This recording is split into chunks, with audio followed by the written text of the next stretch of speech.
Medlitou de Djemeldine Benchenouf. Salam alaikum, Azul Fillaoun, bonsoir. La politique.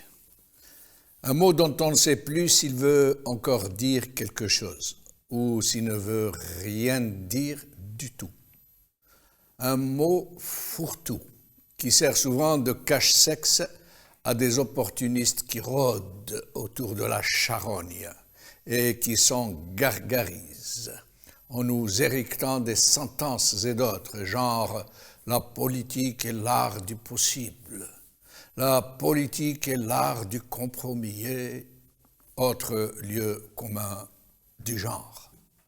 En fait, la politique, qui vient du mot grec « polis », la cité, et tout ce qui concerne la gestion de la cité, de la citoyenneté, tout ce qui concerne la vie de la nation et l'art de veiller au bon fonctionnement de la vie publique dans ses moindres détails.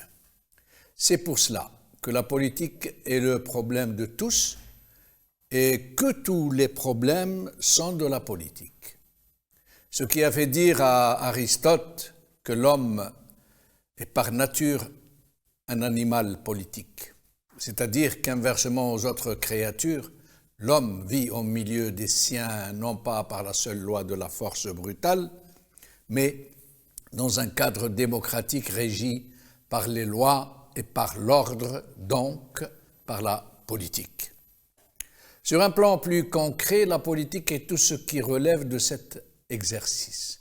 Depuis l'organisation de la société pour lui permettre de voter démocratiquement et dans de bonnes conditions pour désigner ses représentants, jusqu'à l'exercice du pouvoir qui en découle et de toutes les modalités de son fonctionnement. La politique, c'est permettre aux lois d'émaner de la volonté populaire. C'est assurer leur fonctionnement dans la transparence. C'est veiller à ce que nul ne soit au-dessus des lois. Mais dans la pratique, dans la vraie vie, il en est tout autrement. Même si dans les sociétés occidentales où l'exercice de la politique n'est pas aussi vertueux ni aussi démocratique que cela le paraît. Je n'en citerai qu'un seul exemple, celui de la séparation des pouvoirs. Le législatif, l'exécutif et le judiciaire, et où le principal pouvoir, celui qui conduit le monde, celui de l'argent, le pouvoir financier, tentaculaire et pourtant omniprésent dans la décision politique, n'est même pas suggéré. Mais bon, dans les pays du Sud comme en Algérie, la politique est devenue une sorte de loi de la jungle, où seuls les plus fourbes, les plus hypocrites, les menteurs les plus habiles peuvent avoir droit de citer. Un monde interlope et sordide, où les gens droits et sincères passent pour des naïfs, de doux rêveurs, des herbivores dans une nuit de grands fauves. Et le pire est que les sociétés ont tellement été conditionnées, tellement imbibées de cet état d'esprit, que les prédateurs, qui se disent des politiciens, sont adulés, voire farouchement défendus par leurs propres victimes. Il est douloureux de le reconnaître, mais l'homme a toujours été ce qu'il est aujourd'hui, un carnassier qui se nourrit de la souffrance et de la crédulité de ses congénères, à des degrés de voracité divers, bien sûr. Le menu n'est pas le même pour tout le monde. Il y a les mangeurs et il y a les mangés, comme dans la jungle. C'est une chaîne alimentaire où chacun a droit à un menu bien déterminé.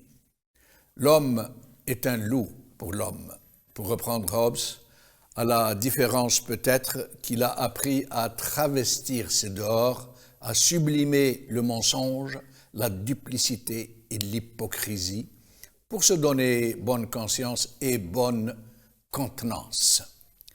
La diplomatie n'est-elle pas une science très fine de la ruse et de la tromperie codifiée? La haute politique n'est-elle pas un art consommé du mensonge et du poignard courbe? N'a-t-elle pas été détournée au profit de ceux qui l'utilisent et qui utilisent tout ce qui est sacré pour l'homme, sa religion, sa patrie, l'avenir de ses enfants? L'un de ses plus efficaces vecteurs n'est-il pas d'attiser la haine entre les uns et les autres? Ne les incite-t-elle pas à la discorde et à l'affrontement sous toutes leurs formes? Oui, l'homo politicus est très certainement la pire déchéance humaine qui puisse se concevoir, où la dissimulation se conjugue avec le coup d'État permanent. Mais il ne tient qu'à l'homme de reconquérir la politique et de la hisser au rang de la noblesse et de l'excellence qui aurait dû être le sien. Khawal khair.